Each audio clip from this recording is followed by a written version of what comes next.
Leave your expectations at the door because you're listening to the In the Can Show every Wednesday only on inthecan.net. And I say can with a K. Get the latest in film reviews from inthecan.net, preventing mind vomits by recommending only the best.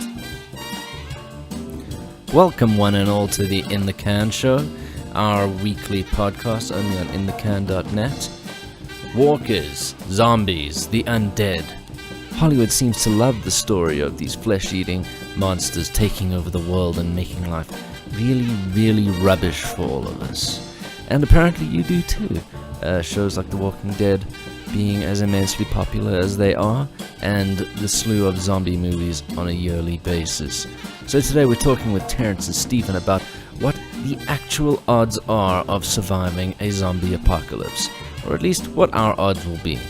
Terrence, if there was a zombie apocalypse, because realistically it's probably the only sort of apocalypse that we'd actually ever encounter, how would you survive it? That's a tricky question. Maybe is the short answer. How long? It just depends on how long, obviously, and are we talking about fast zombies here? Are we talking about the slow Resident Evil ones?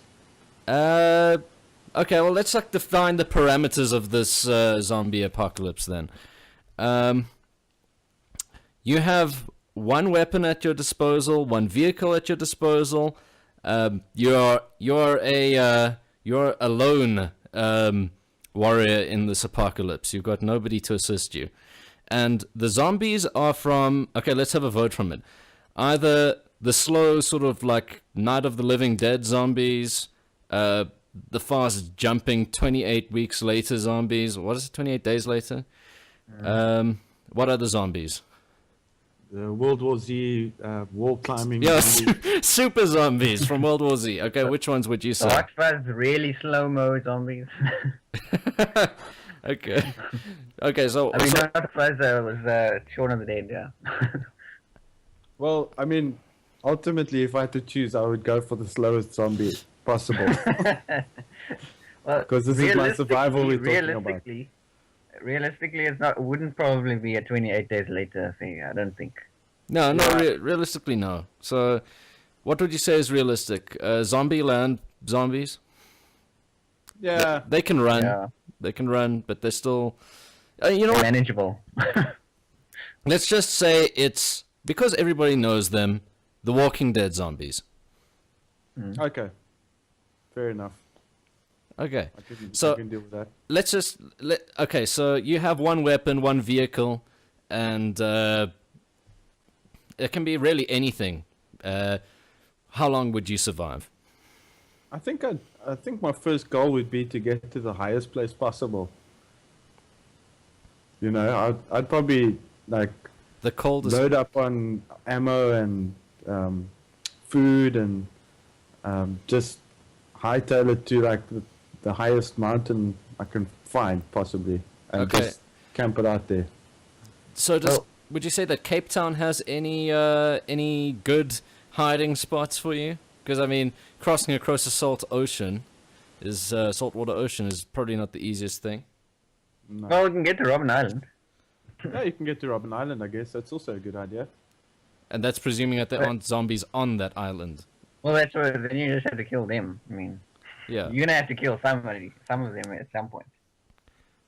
Okay. I said there are a lot of rabbits on the island. Zombie rabbits, then. Then you have to fish. Well, let's say they don't turn into zombies. You got lots to eat there. You might need a holy hand grenade for that one. Yeah, exactly.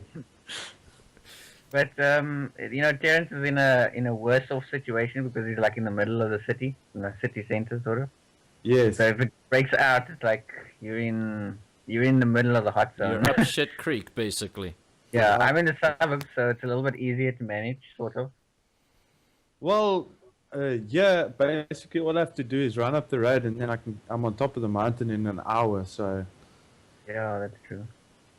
And there's buck up there as well. He's gonna rustle one up and like put a saddle on it.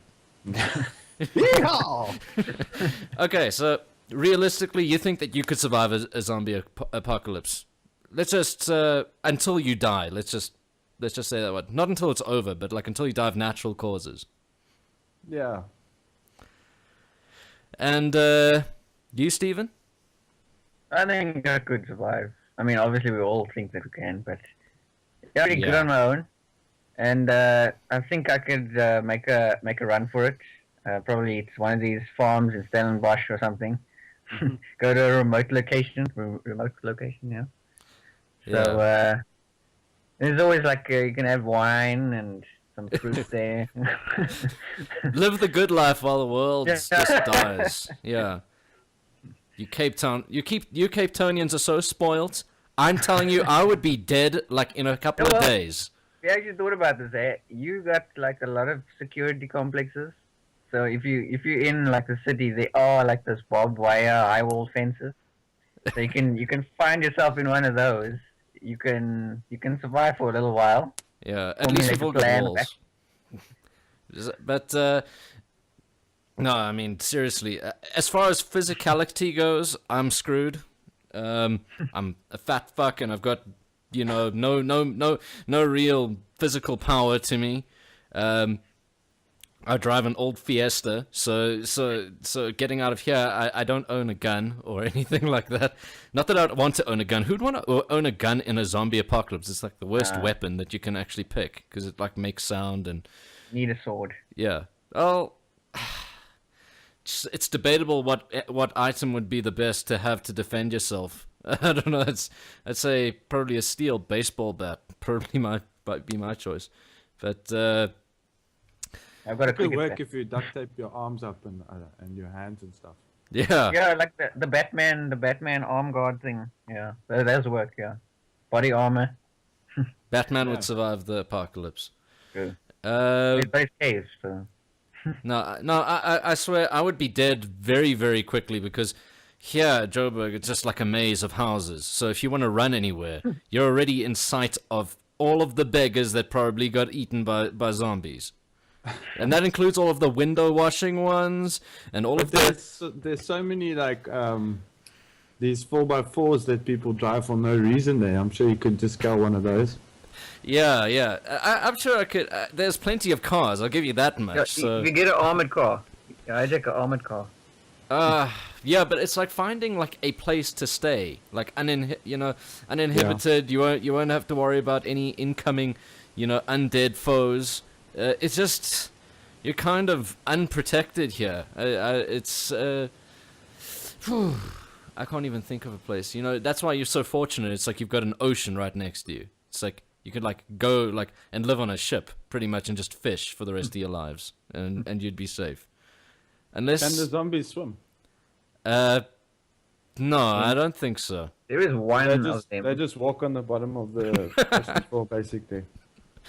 And just get eaten by fish. Yeah, that's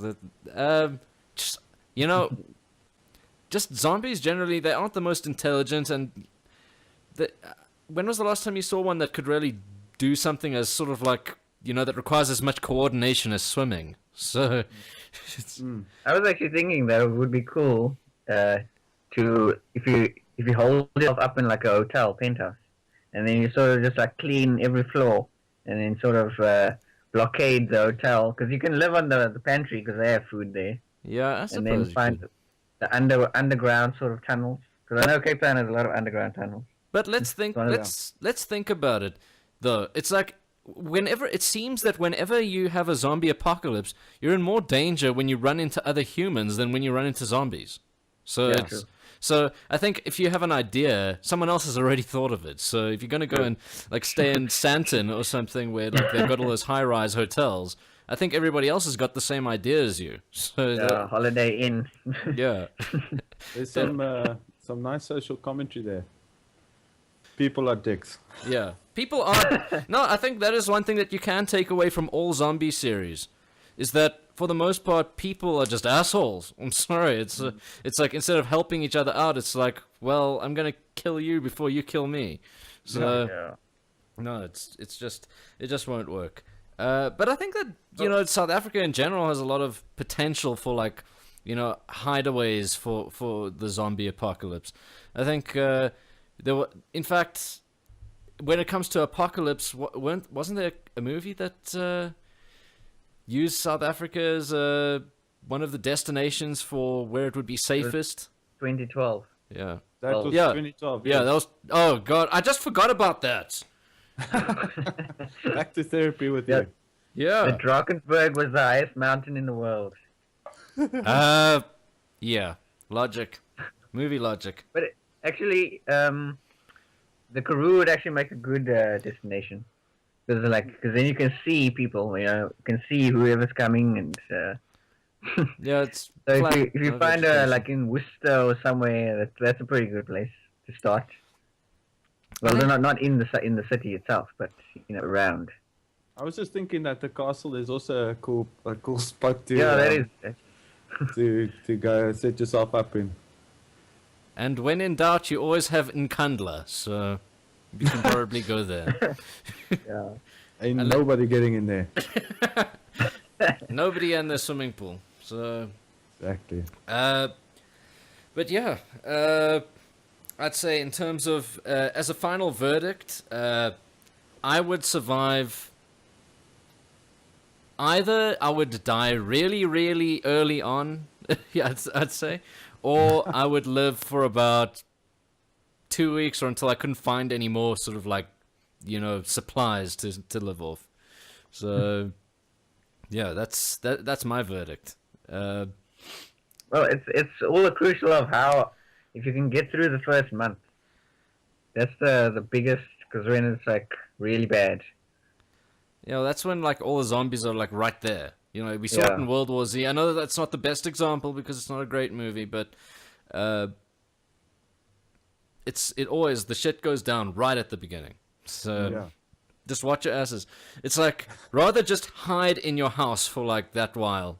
Like Yeah. for me, thankfully, I've got a lot of reserve weight to like kind of work off. But so You it's, can survive without food for quite some time. yeah. So you Tell can me just about it. ration I look your in the food. mirror every day. Yeah. Also, We've the got a thing that pretty they cool complex, misrepresent, yeah.